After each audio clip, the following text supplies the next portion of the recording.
آپ دیکھ رہے ہیں ABN مہاراشٹر، میں ہوں آپ کے ساتھ منیر عارف خان۔ ناظرین، تاریخی شہر اورنگ آباد نام تبدیلی کا معاملہ گزشتہ 1.5 سال سے لگاتار سرخیوں میں بنا ہوا ہے۔ دراصل لوک سبھا الیکشن سے پہلے مہاراشٹر کی ٹرپل انجن سرکار نے اپنے سیاسی مفادات کو حاصل کرنے اور ایک مذہب کے ووٹوں کو اپنے پالے میں کرنے کے لیے سیاسی طور پر اس نام کو استعمال کیا اور آخرکار ایک سازش کے تحت، یعنی ایک سیاسی سازش کے تحت اس 400 سالہ تاریخ کو مٹانے کی کوشش کی گئی اور مہاراشٹر کی ٹرپل انجن سرکار نے ایک فرمان جاری کرتے ہوئے اورنگ آباد شہر کا نام تبدیل کر دیا۔ ناظرین، اس فیصلے کے خلاف صرف اورنگ آباد شہر اور ضلع ہی نہیں بلکہ پورے مراٹھواڑہ اور مہاراشٹر کے عوام نے ناراضگی کا اظہار کیا، اپنا احتجاج درج کروایا، اس فیصلے کے خلاف آواز اٹھائی اور آخرکار ڈویژنل کمشنر یعنی علاقائی انتظامیہ کی جانب سے اس معاملے کو لے کر مراٹھواڑہ بھر سے عوام کی رائے طلب کی گئی۔ اور آپ کو بتا دیں کہ تقریباً پورے مراٹھواڑہ سے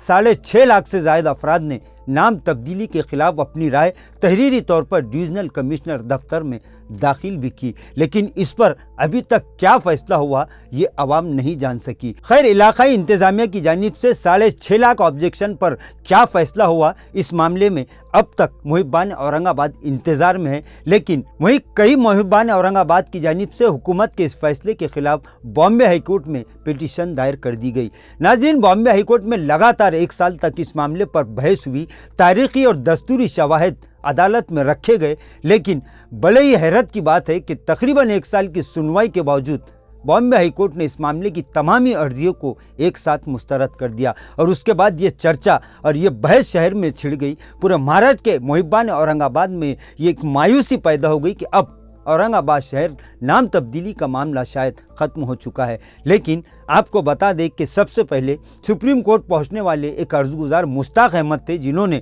بامبے ہائی کورٹ کے فیصلے کو سپریم کورٹ میں چیلنج تو کیا، لیکن گزشتہ 9 اگست کو چونکہ مشتاق احمد کی جانب سے اس معاملے کی پیروی سپریم کورٹ میں کرنے والے یعنی سینئر کونسل جس دن تاریخ تھی اس دن عدالت میں حاضر نہیں ہو سکے اور یہ معاملہ سپریم کورٹ سے بھی مسترد ہو گیا۔ ناظرین، پھر ایک مرتبہ محبان اورنگ آباد میں ایک طرح کی مایوسی پیدا ہو گئی اور کئی سیاسی سماجی تنظیموں کے ذمہ داران کی جانب سے بھی محبان اورنگ آباد کو مایوس کرنے کی کوشش کی گئی کہ یہ معاملہ اب پوری طرح سے ختم ہو چکا ہے، لیکن آپ کو بتا دیں کہ گزشتہ دن سپریم کورٹ سے باوثوق ذرائع سے ایک اطلاع ملی ہے کہ مشتاق احمد کی جو پٹیشن سپریم کورٹ سے ریجیکٹ ہوئی تھی اس کے خلاف مشتاق احمد نے سپریم کورٹ میں ایک ریویو پٹیشن دائر کر دی ہے۔ ناظرین، سپریم کورٹ کے فیصلے کے خلاف ریویو پٹیشن داخل کرنا بے حد ضروری تھا، کیونکہ آئندہ کچھ دنوں میں مشتاق احمد کی ریویو پٹیشن پر جو بھی فیصلہ ہوگا وہ ہوگا، لیکن اسی کے بعد ہشام عثمانی کی جانب سے بھی ایک ریویو پٹیشن